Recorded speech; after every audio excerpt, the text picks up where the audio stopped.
We begin our coverage with highlights from one of the most watched global affairs channels, drawing millions of views on YouTube daily. Recent episodes include in-depth segments on U.S.-Iran tensions, global nuclear diplomacy, and mounting political unrest across South Asia and the Middle East. In Pakistan, domestic issues are driving engagement across content creators and news channels. Independent digital commentary faces escalating pressure. A June court order targeting 27 YouTube channels operated by critics including Imran Khan's PTI affiliates sought their removal for alleged anti-state content. That directive has since been suspended by a higher court on grounds of due process violations. Another hearing is set for July 21, 2025. Rights advocates warned these moves could encroach further on free expression in an already constrained media environment. Meanwhile, public outrage is sweeping the nation after a viral video exposed the brutal honor killing of Bano Bibi and her partner in Balochistan's Nasirabad district. The footage, which circulated online over the past week, shows the couple being executed under orders of a tribal jirga. Following national condemnation, authorities arrested 16 suspects, including family members and local elders. Activists and legal experts fear outrage may fade unless structural reforms dismantle extrajudicial councils and enforce existing laws like the 2016 honor killings ban, which remains poorly enforced in rural areas. Trending blogs and news segments are also amplifying coverage of escalating regional conflict between Iran and Israel, highlighting missile strikes, diplomatic fallout, and security implications for Pakistan, given its geopolitical positioning. Additional Pakistani channels provide ongoing live coverage of legislative developments, inflation, and foreign policy responses. Educational news bulletin channels publish daily current affairs updates tailored for exam preparation, but their topics often overlap with mainstream headlines.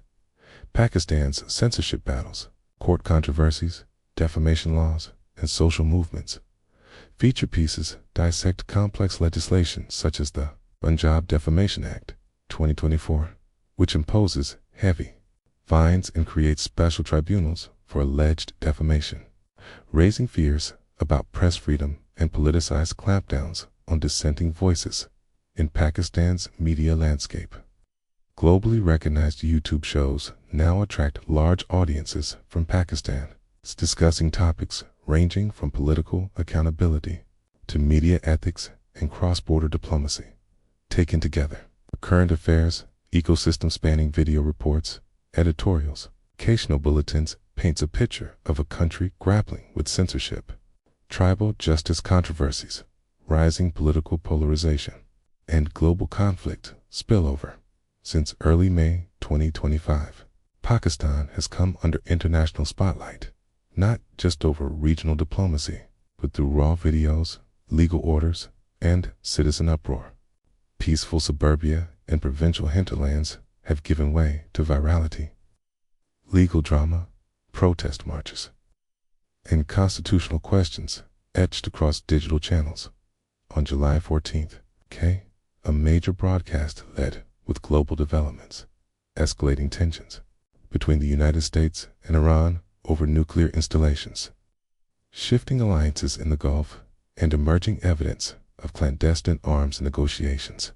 Pakistan was discussed in context of its strategic location and the possible morale and security implications for South Asia. Back home, the specter of state censorship reappeared when a magistrate court ordered YouTube to ban 27 channels associated with politicians and journalists critical of national institutions. The accused content was labeled provocative, potentially inciting unrest. YouTube complied by issuing warnings. Many channel owners received notifications of impending bans. A higher court intervened, suspending the ruling and preserving digital speech for now. The next legal date, July 21st, 2025. Civil society activists warn of the precedent this sets for future suppression of dissenting voices. Just a week later, yet another shockwave erupted. A detained video from Balochistan showed a woman, Bano Bibi, forced to walk blindfolded before being shot by her own brother, part of a tribal juror's verdict for alleged adultery. Her fiancé's son was executed shortly after. The execution was filmed and shared, prompting national condemnation. In the aftermath, authorities arrested 16 individuals, from family members to tribal elders. Public outcry intensified on social platforms under hashtags like #JusticeForCouple. Activists point to long-standing loopholes, despite a legal ban on honor killings since 2016. Convictions remain, especially in rural, tribal-run areas. Observers are calling on the government to dismantle extrajudicial jurors, enforce laws uniformly, and rescue victims from ancient codes of violence. Meanwhile, trending channels ran bulletins highlighting regional escalation. News of missile attacks launched at Israel by Iran. Northern airspace warnings. Global diplomacy pivoting in response. Pakistan's media framed this with urgency. What does it mean for domestic security, refugee routes, and food supply in the region? Simultaneously, educational current affairs channels posted daily digests that students and viewers watched in hundreds of thousands. Their coverage followed similar threads: political censorship, honor-killing outrage, regional tension, plus economic concerns like inflation, subsidy cuts, and legal changes. These bulletins combine national incident breakdowns with global context, a form of citizen journalism. It's tailored to younger audiences preparing for civil service exams. Legislative controversy also persists in Punjab, where the Defamation Act of 2024 created new tribunals aimed at prosecuting false information online. Fines up to 3 million Pakistani rupees in special tribunals raised alarm among journalists and civil society. Critics say it's designed to intimidate media professionals and silence opposition, while supporters argue it's needed to curb misinformation during elections and political unrest. Several petitions have been filed to block or review the law. Reporters pressed the Punjab High Court to intervene, but as of June 2025, the law is still in force and remains a flashpoint in public discourse on global platforms. Shows like Peers, Morgan Uncensored have attracted millions of Pakistani viewers. Morgan's long-form interviews with controversial world leaders and cultural figures fueled debate within Pakistan's youth, especially when they tackled geopolitics or exposed systemic failures. His channel passed 4 million subscribers in June, reflecting how digital news discourse has shifted from traditional TV to YouTube for many audiences in Pakistan, India, and South Africa.